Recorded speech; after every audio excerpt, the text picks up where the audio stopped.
Welcome, one and all, to the wonderful world of the Namaqua Unitarian Universalist Congregation.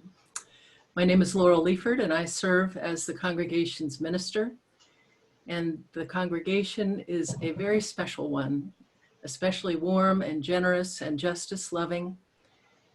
We like to think of ourselves as a congregation with open minds, loving hearts, helping hands, gutsy creativity, and feet that walk our talk. As I think you know, this is Labor Day weekend, a very unusual Labor Day weekend. It was actually back in 1894 when President Cleveland signed into law that it would be the first Monday in September that would be designated as a national holiday, and it was designed to celebrate the contribution of workers to our society. There's actually a complicated and somewhat dramatic history, which I won't go into today. But the other thing, besides the significance of celebrating workers, is that I think for many people, this signifies the end of the summer. So in normal times, people would get together with their families and friends and barbecue and luxuriate in the last days of summer before starting the busy fall schedules. But this year, as in so many ways, is very different. And I think these days, if you started having a big barbecue with a bunch of people, you'd be risking getting coronavirus. So I suspect that our activities will be a little bit tamer than perhaps in past years. But we are here together in this wonderful world, and that's a blessing that I never take for granted. As we continue our virtual Sunday services, as we will into the future until who knows when, remember that Chad, our Zoomer today, thank you, Chad, will be keeping everyone on mute. This is to have the best possible quality of sound. And then you'll have a chance to unmute if you want to speak during joys and sorrows. And if you stick around for the virtual coffee hour, you'll be able to visit with friends and new acquaintances then. Also, the services are recorded so that we can post them on the Namaqua website, and people who are missing today's service live would be able to see it on our website. So let us begin with Fred Schreckinger reading the words to our chalice lighting, and I will physically light our chalice. A chalice lit in the midst of us, in our midst, is a symbol of our liberal faith, a faith built on foundations of freedom, reason, and welcome, a faith sustained by acts of kindness and justice, a faith that envisions a world flourishing with equality of all people, a faith that demands the living out of goodness, a faith that requires thoughtfulness, a faith of wholeness. This tiny flame is a symbol of the spark of all this within us. Come, let us worship together. And now let us recite together our congregational affirmation, and the words are on your screen. Okay. Love is the spirit of this church and service its call. This is our is great covenant to dwell together in peace, to seek the truth in love, and to help one another. And now our opening song by the New York City Virtual Choir.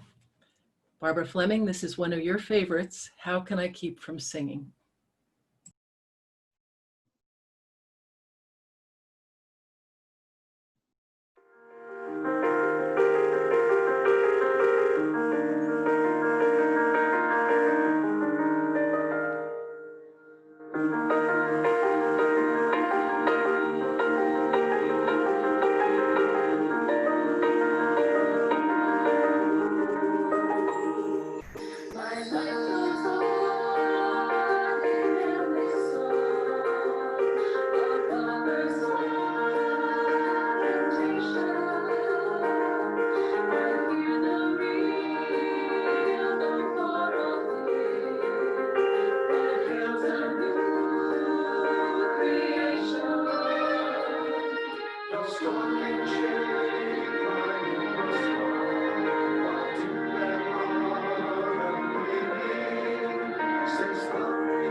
Finding a change of scenery is more rewarding than you think.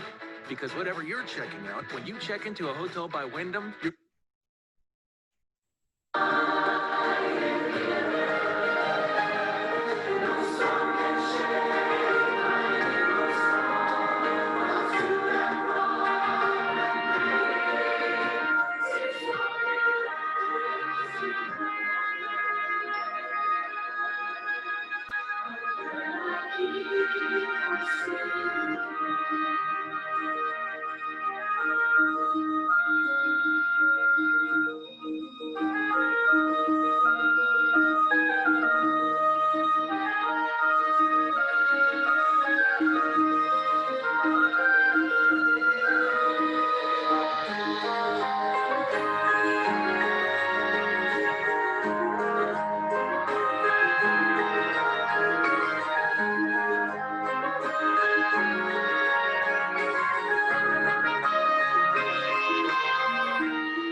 I invite you now to fully arrive.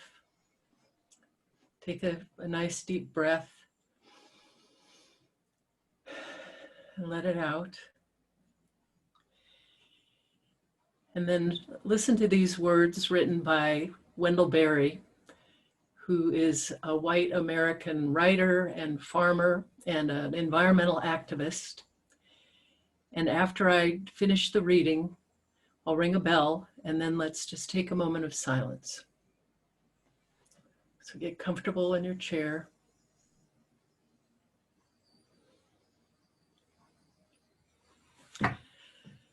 When despair for the world grows in me, and I wake in the night at the least sound, in fear of what my life and my children's lives may be, I go and lie down where the wood drake rests in his beauty on the water, and the great heron feeds. I come into the peace of wild things, who do not tax their lives with forethought of grief. I come into the presence of still water, and I feel above me the day-blind stars waiting with their light. For a time I rest in the grace of the world, and I am free.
Our time for all ages today is a story written by Ellen Kelsey, and it's proven to be scientifically true. You are stardust.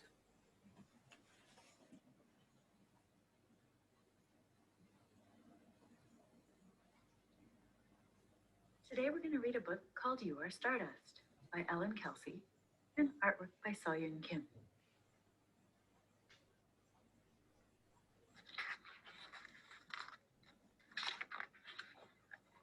You are stardust. Every tiny atom in your body came from a star that exploded long before you were born. You started life as a single cell. So did all other creatures on planet Earth. Like fish deep in the ocean, you called salt water home. You swam inside the salty sea of your mother's womb. Salt still flows through your veins, your sweat, and your tears. The sea within you is as salty as the ocean. The water swirling in your glass once filled the puddles where dinosaurs drank. From ocean to sky to land and back again, the same water has been quenching thirsts for millions of years. You learned to speak the same way baby birds learn to sing, by chatting with your parents. Mama, ma, tweet, tweet, tweet. Be still. Listen. Like you, the earth breathes. Your breath is alive with the promise of flowers. Each time you blow a kiss to the world, you spread pollen that might grow to be a new plant. Inside your brain, electricity stronger than lightning powers every thought. You sneeze with the force of a tornado. Wind rockets from your nose quicker than a cheetah can sprint. You grow at night when your bones are resting, just like the sheep you count to help you sleep. You may sprout even taller in the spring and summer, just like the plants in your garden. Your hair falls like autumn leaves. You tend to shed the most hair in early autumn and save your thickest growth for the heart of winter. Your body constantly changes. New cells line your stomach every 3 days. You'll replace your skin 100 times by the time you turn 10.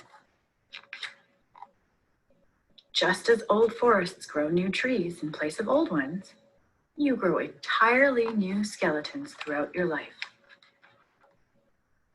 If you were a planet, you'd be a lot like the Earth. Rainforests on land and algae in the oceans are the Earth's lungs. From your head to your toe, inside and out, billions of teeny microorganisms live on planet U. You know how it feels to be a good friend, and so do other animals. Bats and sperm whales get their friends to babysit. Elephants remain best buddies for life. You, me, birds flying through the rainforest. We are all connected. We are all nature. We are all stardust.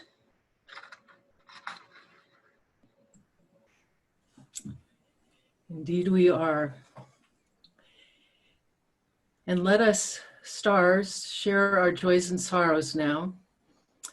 What I'd like to do today is have you put your name in the chat box, and I'll call on you, and then you can unmute and share your joy or sorrow with our community.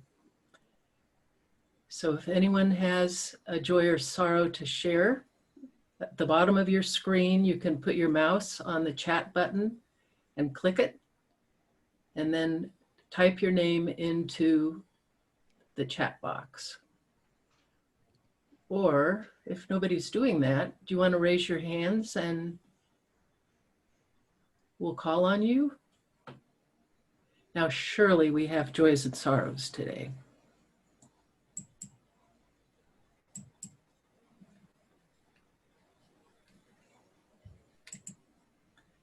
Janet? Hello. Oh, hello, can you hear me? Yes. Oh, good.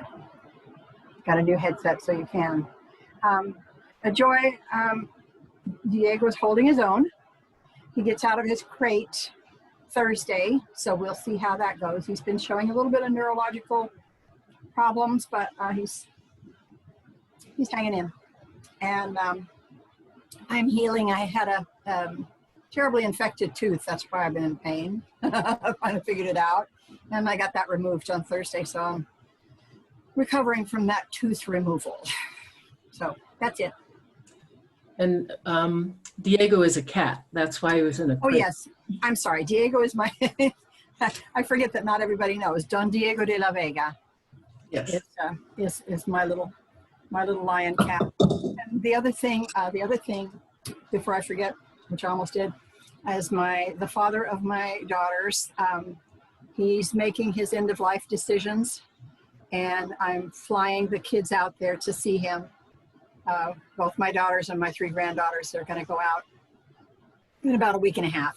Hopefully, they'll still be able to see him, but he's undergoing radiation, but he's going to start getting hospice pretty soon. Yes. So more thoughts and prayers for them. I'll put another stone in for them. Thank you. And Pedro? Yes, kind of a mixed bag. I've got some joys to share and some sorrows. First off, with the sorrows, I did get some rejection letters for jobs I applied for, so that was a little discouraging. But what makes up for all of it is I am getting a bit of spot work that does help out a bit, and I do appreciate that. And also, I've been working with an intern doing hydrology work on a volunteer basis, and I've really enjoyed it. I'm able to do a lot more things, in the field than I would otherwise be able to do, and I am enjoying the teaching aspect of it. Mm. So, and that makes up for a lot of it. That makes this last week or two actually very, very nice. Great. Thank you, Pedro. And Glenda Bell.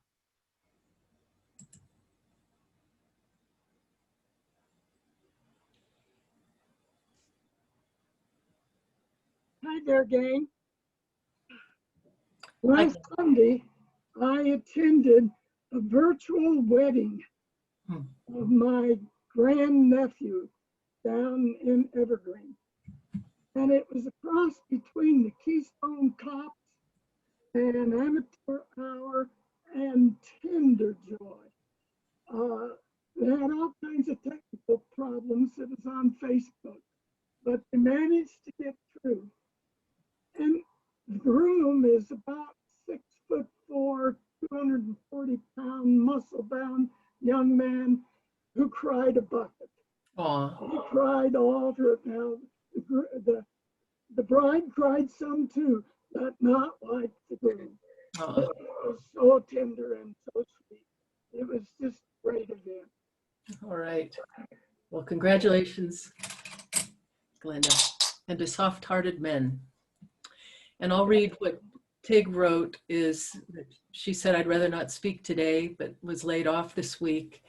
And now is trying to decide what direction to go with her career. So good luck, Tig.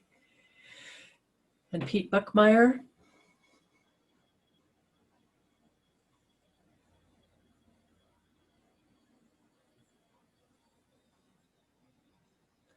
You still need to unmute. Pete, can you unmute? There you go. I got it. Took 3 times. Just wanted to report that here a couple of weeks ago, or actually it's been a couple of months ago, I reported that my brother had cancer, and went out to Seattle and found out just before I left that he's got a clean bill of health and the cancer's all gone. So we're real happy about that. Great news. Thank you, Pete. And I know there are others of you who are here today who have some joys and sorrows that may be too tender to speak out loud. So I'll put in some more stones for that.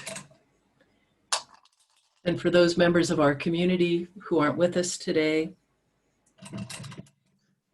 so you'll see behind me, I've lit the 2 candles to represent the joys and sorrows beyond our world. And so let's just take a quick moment to be grateful and to send out our comfort to a hurting world and to celebrate that there is joy and beauty still in this wonderful world.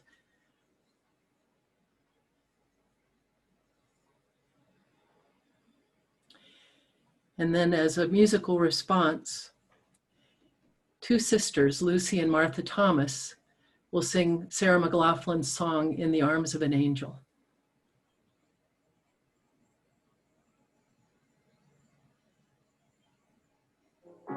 Spend all your time waiting for that second chance, for a break that will make it okay. There's always some reason to feel not good enough, and it's hard at the end of the day. It needs some distraction. Oh, beautiful is memories seep from my veins. Let me be empty. Oh, and weightless, and maybe I'll find some peace tonight.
Hear me sing my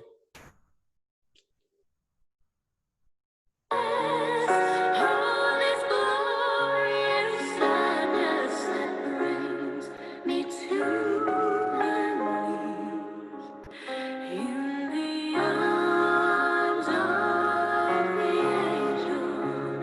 Fly away from here, from this dark cold hotel room, and the endlessness that you feel. You are pulled from the wreckage of your silent reverie. You're in the arms of the angel. May you find some comfort here.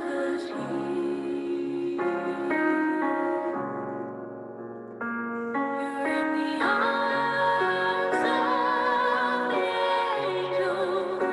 May you find some comfort here.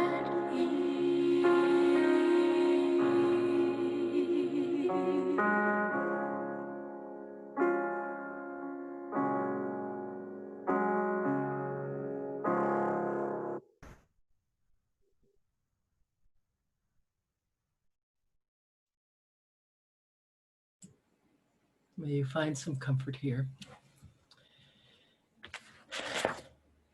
And now, Fred, a time for your reflection called A Compelling Need for Renewal. Okay. My name is Fred Schreckinger, and I'm the new worship associate. I'm happy to be in a Unitarian Universalist church again. It's a good place for inner renewal, place for sanctuary, contemplation, and planning. I was born a Unitarian Universalist in 1949 and was a dedicated infant. On my birthday when I was 16, I actually joined the Unitarian Church in Lincoln, Nebraska. I left Lincoln when I was 25 and came out to Colorado. I've been to a couple Universalist and Unitarian churches since then, but this is the first one I've joined, and I really, really am glad I did.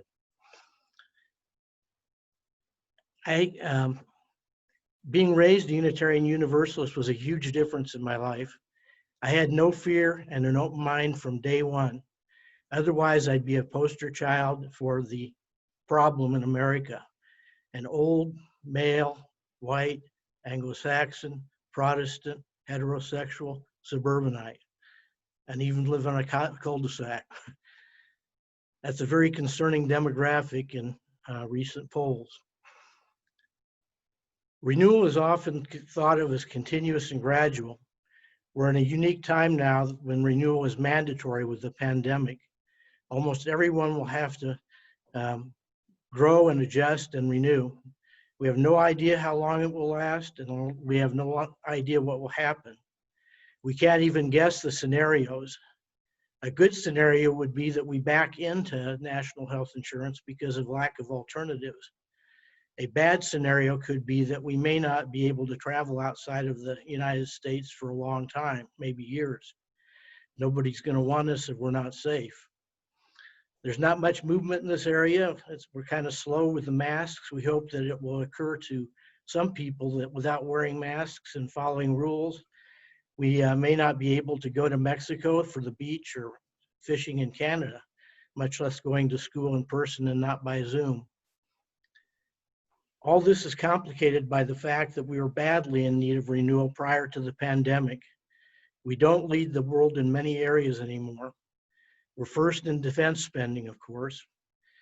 We're first by a long shot in private gun ownership. We have 4% of the population and half the guns in the world. And incarcerations, we lead the world in incarcerations. We're way behind in infant mortality statistics and many, many more statistics. I think I've named everything we're first in.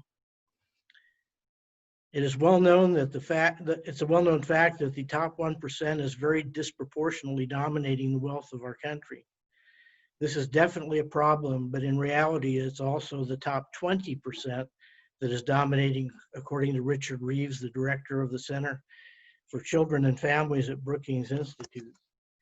In his book, The Dream Hoarders, written in 2017, he observes that the upper 20% of our population goes to college, owns homes, takes vacations, have little debt, pass along inheritance, live in good neighborhoods with good schools, and essentially, this has been stagnant since hold on a minute. And the gap is growing between the top 20% and the bottom 80%. It's growing. It's well known that real income for working classes has essentially been stagnant since 1978. The minimum wage has actually gone down in real dollars. It'd be interesting to see what happens when the failed business owners join the labor force, because since 1981, when the traffic controllers were fired, there's been little public support for strikes, and I don't think workers can afford to strike anymore anyway. It's well known that low-income kids are already behind educationally and technologically by the time they reach kindergarten. Reeves in his book suggests home visitors for low-income families. And by the way, if you read Reeves' book, there are several proposed societal changes and reforms, which I think if you read the book, you will agree with. Other countries use home visitors. We use some, but it's not common like it is in other countries. Visitors help teach child raising skills to low-income families. I'm a very big proponent of vastly expanding Head Start and including more reading to preschool kids. Volunteers and paid professionals can make a big difference if they read to school children. Some schools and some studies count words that children know, and low-income kids, I was going to say frequent, but I'll say usually know fewer words when they get to school. And if they're not grade appropriate in reading by the time the third grade comes, it becomes more and more likely that they'll never catch up. If the reading level by the third grade, some statistics show that if by the third grade they have not caught up, they're not likely to. And the way to say that is from the first 3 grades, you learn to read, and after that, you read to learn.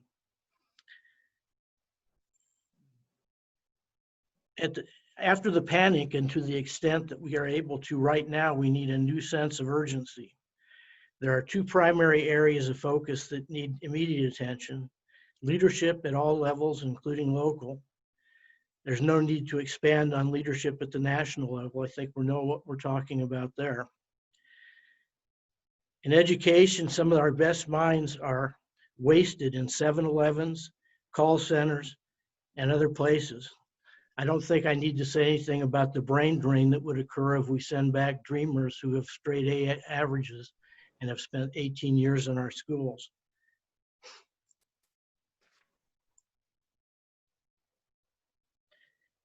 All schools need to teach more English, history, and civics, including trade schools.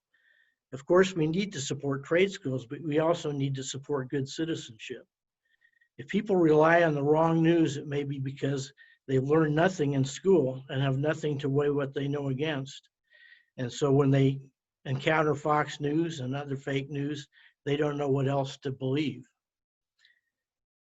It will take both personal and societal renewal to restore our country.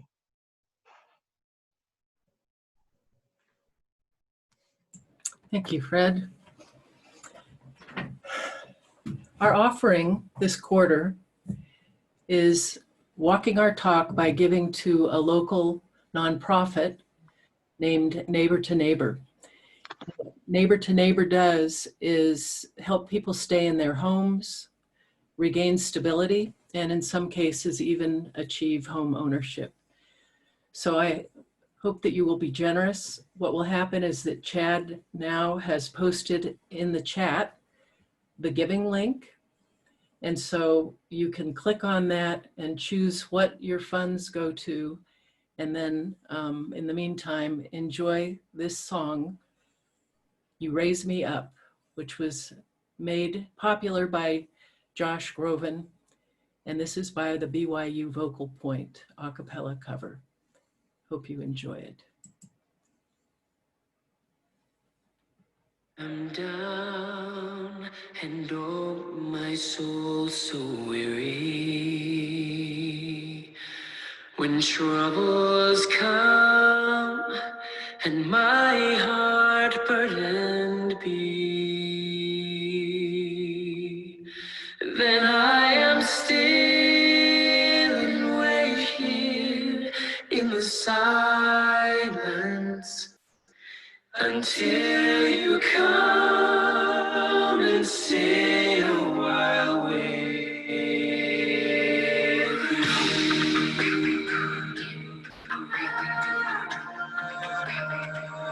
You raise me up so I can stand on mountains. You raise me up to walk on stormy seas.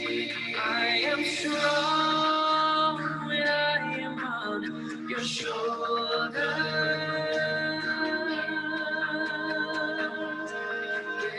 Raise me up to more than I can be. There is no life without its hunger. Each restless heart beats so imperfectly. When you come and I am filled with wonder, sometimes I glimpse eternity. You raise me up so I can stand on mountains. You raise me up to walk on stormy seas. I am strong when I am on your shoulders. Raise me up to more than I can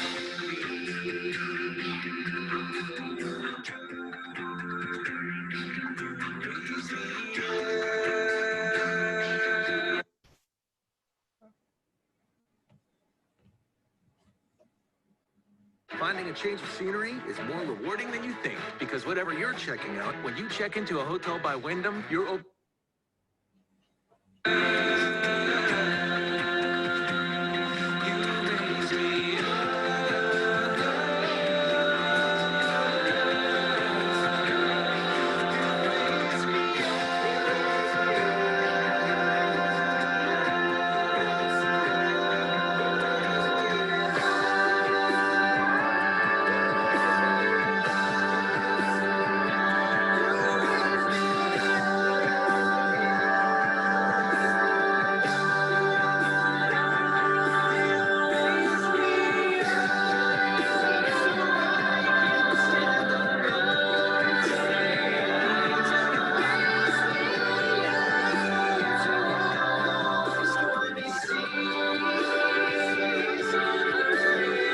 strong when I am on your shoulders.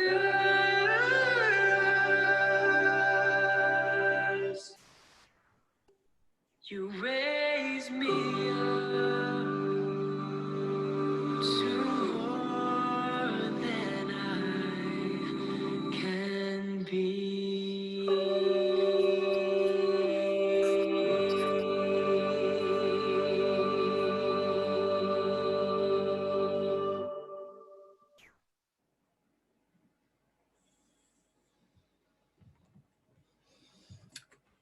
Well, we do need one another.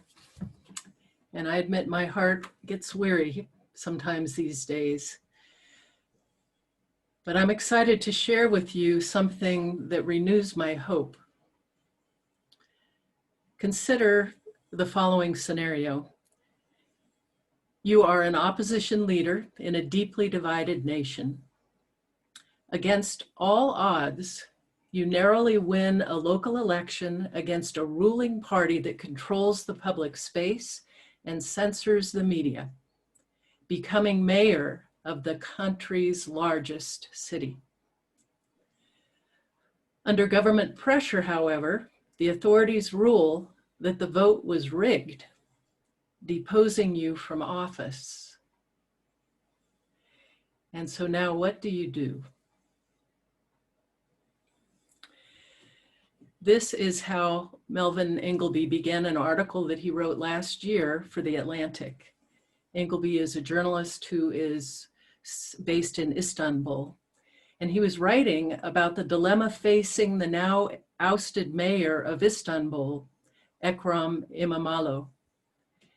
Against all odds, İmamoğlu narrowly won the election against Binali Yildirim, who was a longtime confidant and the chosen candidate of Turkey's President Erdogan. After recounting the votes had failed to secure a victory for Yildirim, the ruling party claimed that the polling station officials had for some reason altered the mayor's election results. The other local races that these same officials had also supervised and counted were left intact. So İmamoğlu's victory was overturned under circumstances that were clearly corrupt and unjust. So what do you do now? Many feared that İmamoğlu's furious supporters would take to the streets and perhaps there might be violence. But on the night that İmamoğlu was deposed from office, listen to what he said. They will want conflict from us. They will want to hear harsh words from us. But we, the people who do not want this nation to fight, who want this nation to embrace, we will insist on embracing each other. Instead of keeping the polarization and hostility alive with a confrontational approach, you know what he told his supporters? Find a neighbor who doesn't think like you and just give them a hug. So this rare politician took to the streets of Istanbul with a strategy of uniting voters around a slogan of disarming optimism. He told people, everything will be fine. We are showing that the walls can be torn down with love. And not just love, but radical love. Some of you may remember a few weeks ago when Worship Associate Kathy Hartman and I did a service on the first and seventh principles of Unitarian Universalism. The first principle that affirms the inherent worth and dignity of every person, and the seventh principle that acknowledges that we are all connected into the interdependent web of existence. So these are not easy principles to live by, and especially now when here in the United States, like the people of Turkey, we are living in a deeply divided nation. In her reflection, Kathy confessed how hard it is to apply the first principle to every single person, how to see the worth and dignity in people who believe and think so differently from us. Would it really work to hug them? Well, maybe not literally, and especially in this time of social distancing when we can't even hug each other, we can't even hug our friends. But radical love is asking us to do what Krista Tippett, who Kathy quoted, invited us to do. Quote, to simply believe there is good in the other. Because if we believe this, it offers us a crack in the middle where we can find commonality. As I tell you more about Radical Love, you will see that this is exactly what it asks us to do. To dare to step into that crack, to be brave enough to step into that holy place and ask people who we disagree with, who may make us so angry, instead of attacking or closing our hearts, to ask them what hurts.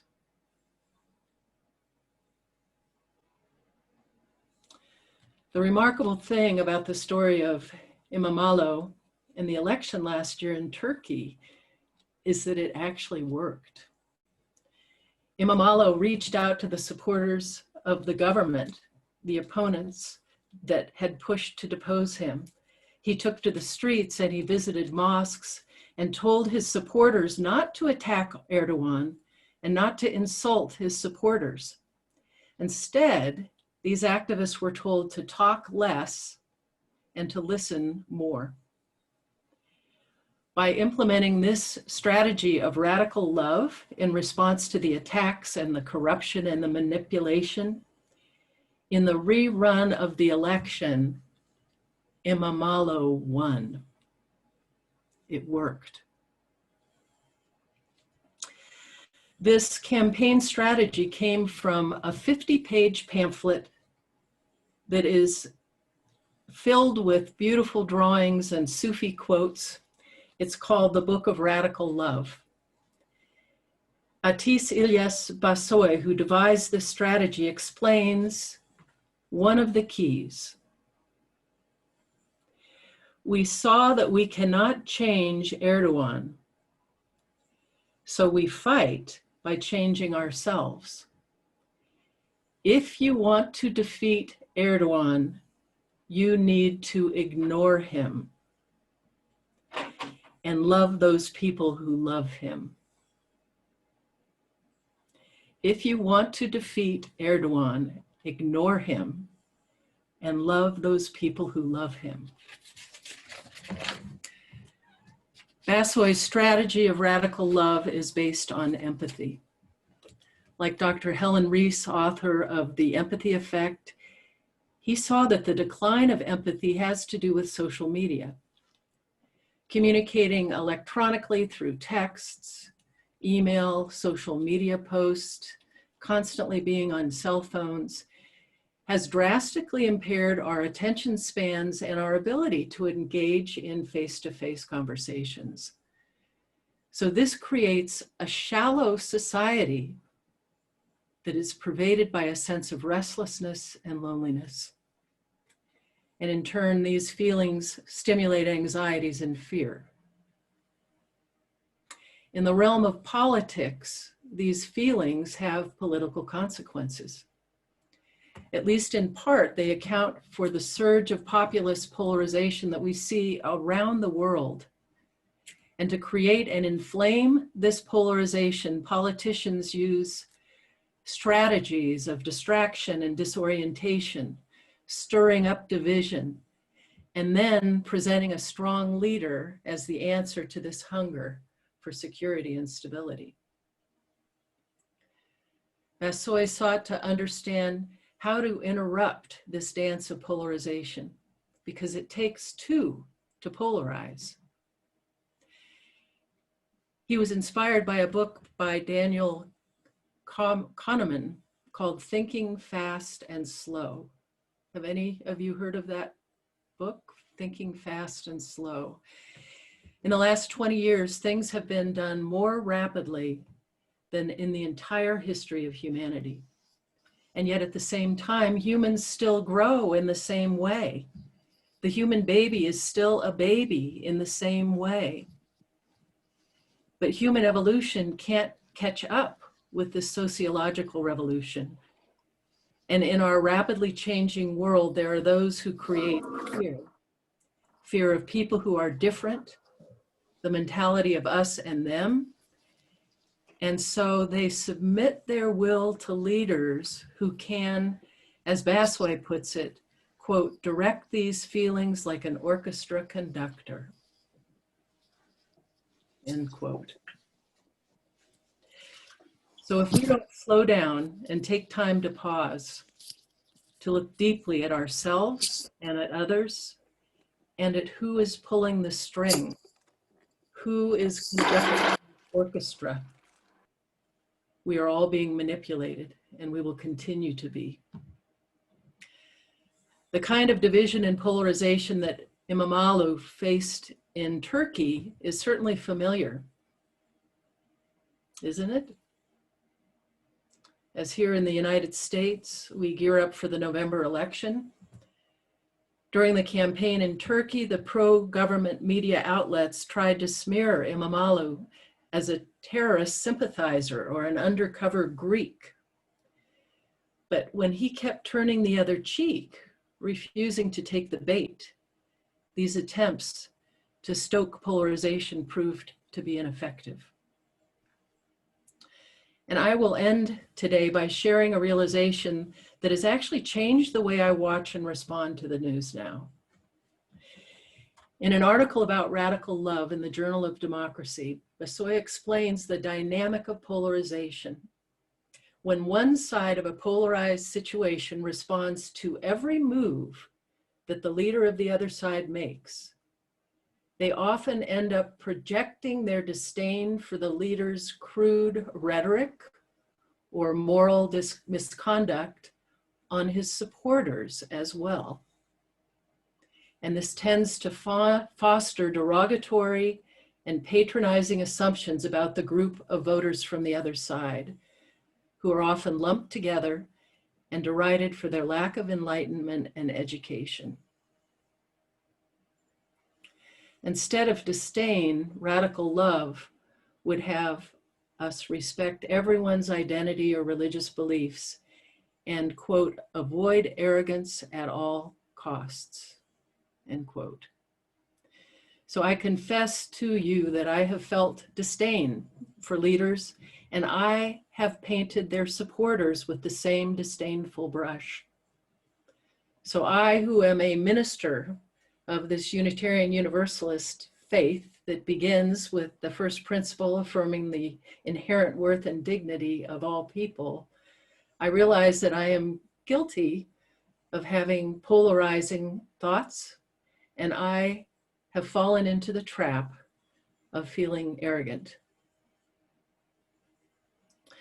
So what are we UUs to do to walk our talk in this stressful time? When many of us are overwhelmed, we feel helpless, afraid for the future of this country, isolated from each other by the pandemic, as we face what many see as the most important election of our lifetime. If the question is what we can do, the author of the Book of Radical Love suggests this: we must organize love against evil.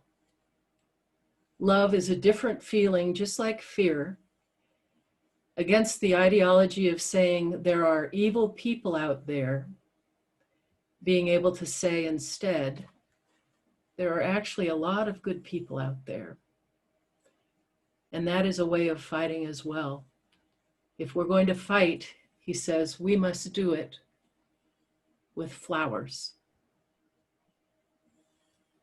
And I say, if we are going to be renewed inside and out, in addition to fighting with flowers, I invite you to enjoy our closing song. So may it renew our hope, helping us to see the power of one child, the power of music, the power of joy, to remind us that there are actually a lot of good people out there and that it is a wonderful world. So please enjoy this song.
The Hansons are ready to get away from it all.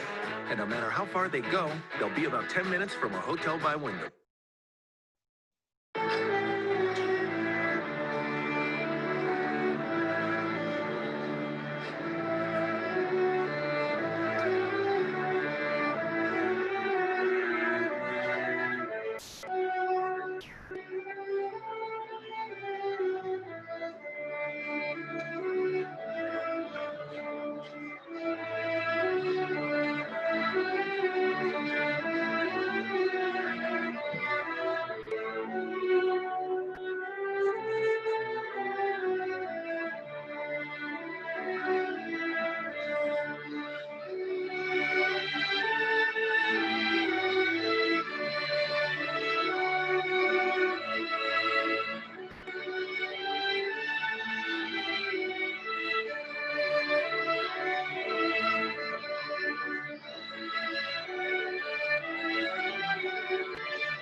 Ode to Joy.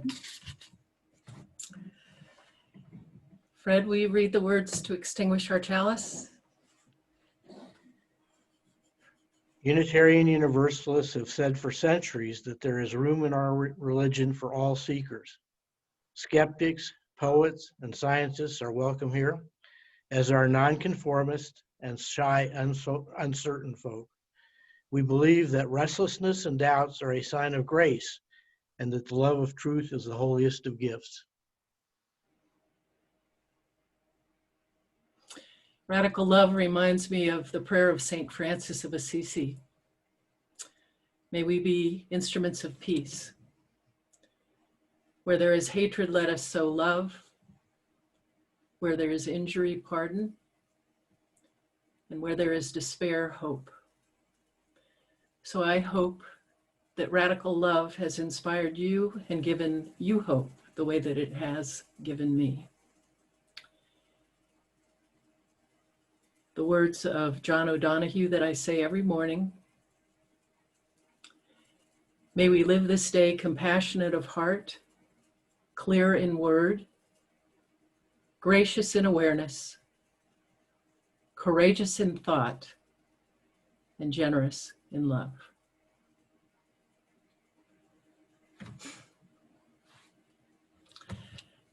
The announcements I have today include the adult enrichment classes that I've been announcing to you in various ways for a while now. On Friday, when Margot sent out the email blast, there was a summary of what I said last week, and I promised that a catalog will be coming soon. But you do have a list in that handout of the classes that we'll be offering this fall. And since we don't have sign-up sheets quite yet, why don't you email me if you are interested in taking any of the classes. And then once we get the formal sign-up sheets, I will add your name to those, and we'll see if we get a minimum number. And also at some point, we may have to cut off the number of people in classes and put you on a waiting list. So email me, revlaurel@namaquauu.org, if you know you want to take one of the classes. Our own Doug Stewart is one of the leaders of a Together Colorado event that is coming up this Thursday. Together Colorado is a faith-based community organizing group that I've been part of for probably 7 or 8 years now. And there is on Thursday from 6 to 7 o'clock, a virtual civic engagement kickoff that Doug will help lead. And so it will give us some ideas of how it is that we can engage in preparing for this election. And so on the chat room, you see that there is a way that you can register. And so if you are interested in attending, it again is on Thursday from 6 to 8. And I think, yes, if you click on that is in the chat room, it'll take you to a place where you can register. So I have registered. I hope that many of you will also come. And then finally, our tradition here has been to have our flower communion, our water communion on the first Sunday after Labor Day. Well, that would be next Sunday. And typically what we do is we come to church and we bring a little vial of water and we step up to a common bowl, pour the water in, and then tell each other where it is the water came from. But, we can't do that this year. And so instead, we'll do something similar to what we did with the flower communion.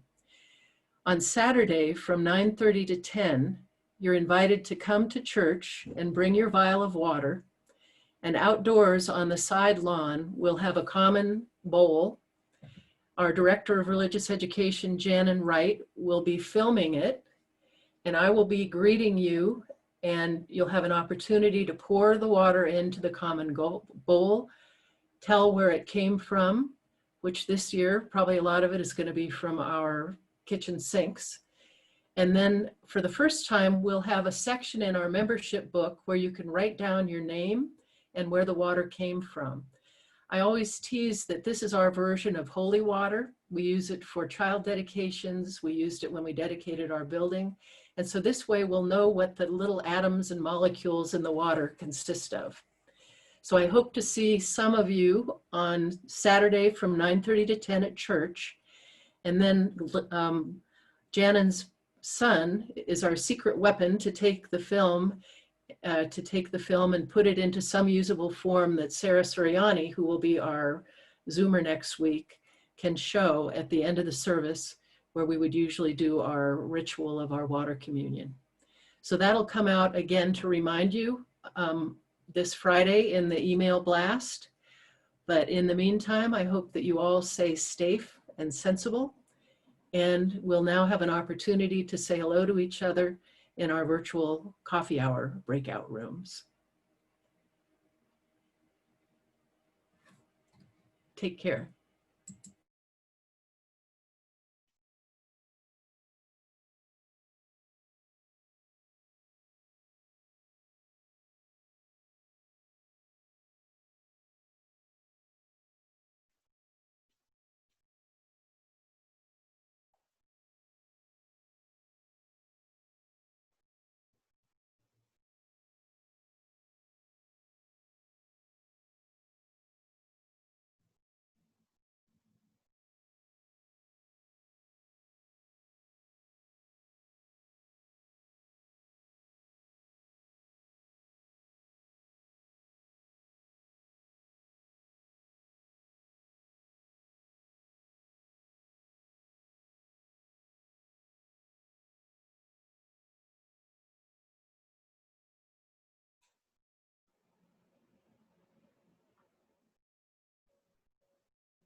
Did you guys get a breakout room notification?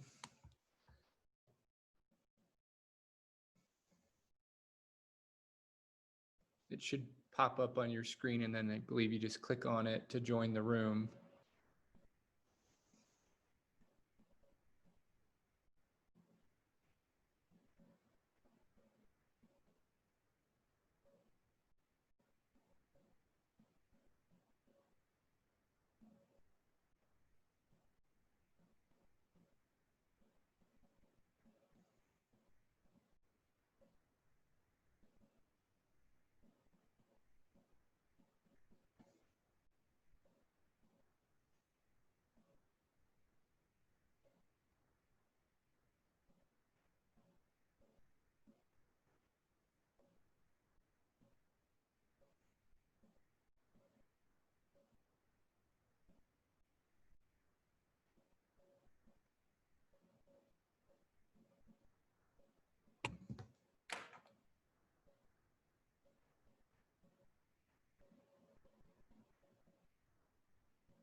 Oh, everyone's still on mute.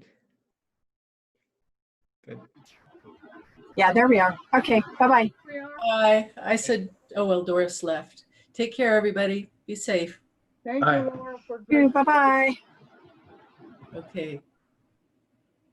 Bye.